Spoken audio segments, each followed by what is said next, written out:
Bonjour à tous et bienvenue dans ce nouvel épisode de la com n'a qu'à bien se tenir. On se retrouve aujourd'hui pour parler de communication, de réseaux sociaux, d'ascenseurs et de métiers créatifs. Alors vous allez me dire, pourquoi des ascenseurs ? Eh bien parce qu'aujourd'hui je vais vous parler du pitch de l'ascenseur, mais pas d'un ascenseur classique. Je vais vous parler du pitch de l'ascenseur en panne, parce que sinon, ce n'est pas drôle.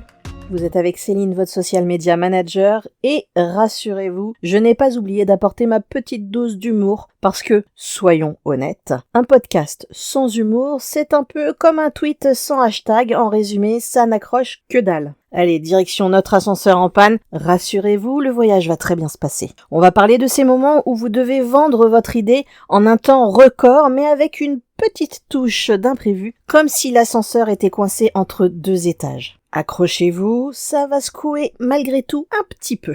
Alors je vous laisse imaginer la scène, vous êtes là, prêt à faire votre pitch éclair, mais l'ascenseur s'arrête brusquement. No panique, c'est l'occasion parfaite pour captiver votre audience avec un peu d'humour et beaucoup de créativité. Après tout, j'ai envie de vous dire, qui n'aime pas une bonne histoire d'ascenseur, surtout quand elle ne finit pas en queue de poisson. Alors, on va plonger dans le vif du sujet. Le gros problème, c'est la durée d'attention. Oui, même dans la communication et les réseaux sociaux, c'est un peu comme essayer de garder l'attention d'un chat avec un pointeur laser. Si vous avez droit à quelques secondes d'attention, ce ne sera pas plus pour captiver votre audience. C'est pourquoi vos messages doivent être aussi percutants qu'un bon vieux mème viral. Alors, qui dit mème, peut-être que si vous n'êtes pas du métier, vous ne savez pas ce que c'est. Un mème, pour faire très simple, c'est une image avec un très court texte qui a toujours pour valeur l'humour. Et c'est donc une image que vous voyez fréquemment. Une qui est très souvent utilisée, c'est celle de Batman qui met une grosse claque à Robin. Bon bah voilà. Et avec un petit texte. Refermons donc la parenthèse du mème.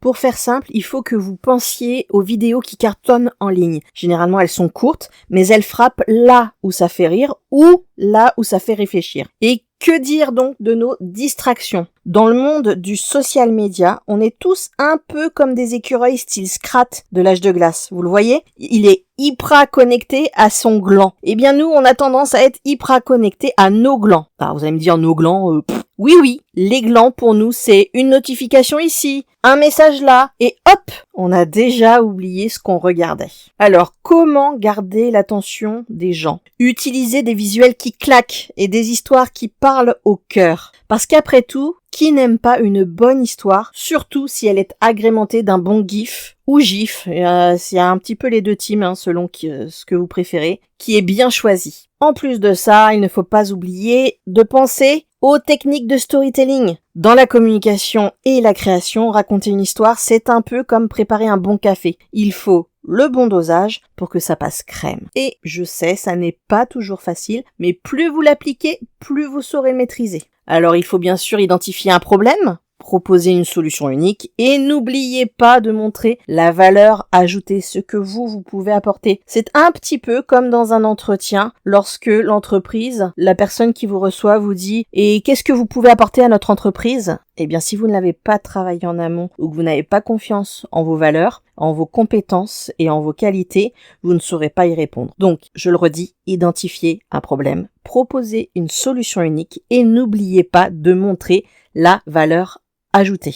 Et oui, même si votre solution c'est juste de rendre les réunions Zoom moins ennuyeuses. Alors on va faire simple, je vais vous dévoiler maintenant quoi faire pour justement attirer cette audience et la garder concentrée. Commençons donc par l'accroche. Dans le monde de la communication et des réseaux sociaux, c'est comme un bon café, comme je vous disais, il faut que ça réveille. Posez une question surprenante ou lâchez une déclaration qui fera lever un sourcil. Quelque chose du genre « Savez-vous pourquoi les meilleures idées naissent souvent dans des ascenseurs en panne ?» Ensuite, il faut que vous puissiez développer votre pitch avec les fameux 3 étages. Alors, quels sont ces 3 étages ? Je vous les donne tout de suite. Le premier, ça va être de présenter votre solution de manière simple, directe, comme si vous expliquiez à votre grand-mère comment utiliser TikTok. Le deuxième étage, il va falloir montrer la valeur ajoutée de votre idée parce que, soyons honnêtes, on a tous besoin d'un peu plus de wow dans nos vies. Et le troisième étage, c'est l'appel à l'action. Call to action, comme on entend fréquemment parler sur les réseaux. Il faut que vous invitiez votre audience à s'engager. Il faut qu'ils like, qu'ils partagent ou même qu'ils vous rejoignent pour un café virtuel si l'ascenseur ne redémarre pas. Et n'oublions pas l'importance, je le redis, du storytelling. Dans les métiers de la création, une bonne histoire peut transformer une simple présentation en un moment mémorable. Je vous l'ai dit, c'est très important. Il faut ajouter une pincée d'anecdotes personnelles, une bonne dose d'humour, pas trop lourd bien sûr, parce qu'après tout, si on ne peut pas rire de nos mésaventures d'ascenseur, de quoi peut-on rire ? Je vous le demande. Et d'ailleurs, si vous voulez bien me dire en commentaire de quoi vous n'oseriez pas rire, je suis preneuse, alors n'hésitez pas, lâchez-vous sur les coms. Voilà, j'espère que cet épisode vous a apporté quelques sourires et des idées pour briller dans vos projets créatifs, mais aussi donner quelques clés pour réussir votre pitch. Restez inspirés, gardez le sourire, et moi je vous dis à jeudi prochain pour un nouvel épisode de la com n'a qu'à bien se tenir. C'était Céline, votre social media manager. Allez, ciao!